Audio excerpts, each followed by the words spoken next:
got the AC-130 to start off the video. Wait a minute. There's no AC-130. Then why is the beat playing? Oh, because I got a triple kill. See? You don't need an AC-130 to get triple kills. I get triple kills without the AC-130. And what can I say about this map? I mean, Underground has been one of those maps where I just have a love and hate relationship with it. At times, I'll just go out there and I'll completely beast. You know what I mean? Get my kill streaks going and just have a really good time. But at other times, forget kill streaks. I can't even get a single kill. And it won't matter if they're noobs on the other team or if I'm trying hard using hardline or camping. You know, I just can't get myself in rhythm. But recently, I've been playing a lot of Xbox 360. And if you guys know me, you probably know by now that I don't play all that much on the 360. I'm usually playing on the PS3. And it's not because I think the Xbox isn't as good as the PS3 or anything like that. The only reason why I don't play so much on the 360, it's because I have terrible connection on the 360. And this is the part that doesn't make sense to me. Both of my consoles, my PS3 and the 360, are located right next to each other. But for some reason, every time I go to play on the 360, it starts lagging on me. However, since we're talking about the PS3 and the 360, I wanted to talk to you guys something. You know the whole debate that's been going on for years about which is the better console? If the PS3 is better, or if the 360 is better, who has better graphics, who has better games? You know, and I wanted to jump into this conversation for such a long time, but I chose not to. And the only reason I chose not to was because I never owned a 360. I had a PS3 for about 3 years, pretty much ever since it came out, but I never owned a 360, so I didn't want to talk about it. And this guy just gets completely owned.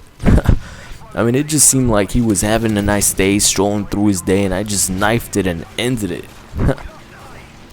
But, you know, now that I got a chance to play on the 360, and granted, it's only been about a month or so, but I really got a good experience. So I want to talk about that. I want to talk about those rumors and basically say if they're facts or just rumors. And wow, that is the second knife kill. I'm just on a roll today. I just hope it wasn't the same guy. But let's get started and let's compare the PS3 to the Xbox 360. So the first category is value for your money. Which system gives you more value for its money? And one argument that the 360 players always make is that they get the latest downloadable content for free and 1 month earlier than the PS3 players do. Now that is true. On Call of Duty, they get it about 30 days earlier. And wow, that is the third knife kill. I mean, can you just imagine it if it's the same guy? Man.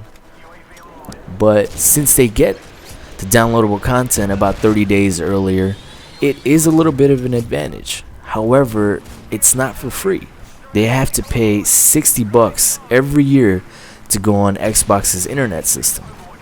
Now, when you pay $60, it gives you a lot of downloadable content and a lot of features for Call of Duty and other games a little bit earlier. So that's one advantage by paying $60. And the second is that their whole Xbox Live system compared to the PS3 is a lot better. And I can say this firsthand because I experienced both of them, and I gotta say there is a big difference, and I do like the way Xbox Live is set up. Now, on the other hand, for the PS3, even though they don't get their map packs early or the PlayStation Network isn't as good as Xbox Live, PS3 still has somewhat of an advantage. Because let's face it, what is the last map pack that Treyarch or Infinity Ward made that was a must-have? I mean, not any, you know? A lot of times we just buy these map packs because we're just bored and we need something different. I mean, 12 months separates one Call of Duty from the other Call of Duty. So you're going to be stuck playing these things. So Infinity Ward and Treyarch, it's just a way for them to make money. And on the PS3, we can go ahead, we could still buy these map packs and it'll only cost us $30. And if we don't want both of them, we can just go online and review it. We can check out all the maps from 360 players and learn from their mistakes, if we want it or not. Maybe we just want one, and we could pay 12 or 13 bucks just for one. And if we don't want any, we don't have to pay it at all. The only benefit of paying 60 bucks for Xbox is Xbox Live. That home screen is a little bit better. There's different features on there, but I don't think it's worth 60 bucks still. Because there's only two reasons why both 360 players and PS3 players go online. One is to play games such as Call of Duty, NBA 2K, whatever it may be. And the second is to watch Netflix. You know what I mean? Those are the only two reasons. So far as that goes, it's just a give and take. It's not really an advantage for both of them. Now, the next category is graphics.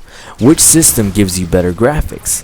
And I think in that, it's just about personal taste, because it really matters about what game you're playing, what are your graphics setting on your TV, what TV you're using. So it's not too much of a difference. I mean, as long as you're not playing on the Nintendo Wii, you're going to get good graphics from both the PS3 and the 360. And I think the same could be said about the controllers. Both systems have really good controllers. The PS3 is just a little bit smaller, the Xbox 360s is a little bit bigger. However, the one advantage that the 360 has over the PS3 is the fact that they have a bigger variety of games. For example, when Grand Theft Auto came out, it was meant to be exclusive to PlayStation. Yet later on, Xbox was able to take it. As to where Halo has always been on the Xbox and always will be. So when you think about it that way, there's a little bit of an advantage. But the PlayStation also has an advantage over the 360, and that's the fact that we get a Blu-ray player. Now I don't understand why they can't put a Blu-ray player inside a 360.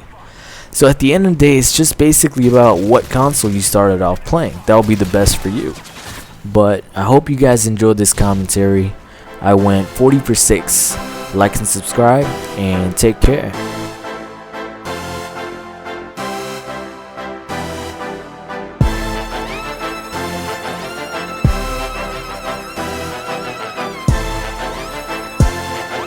All around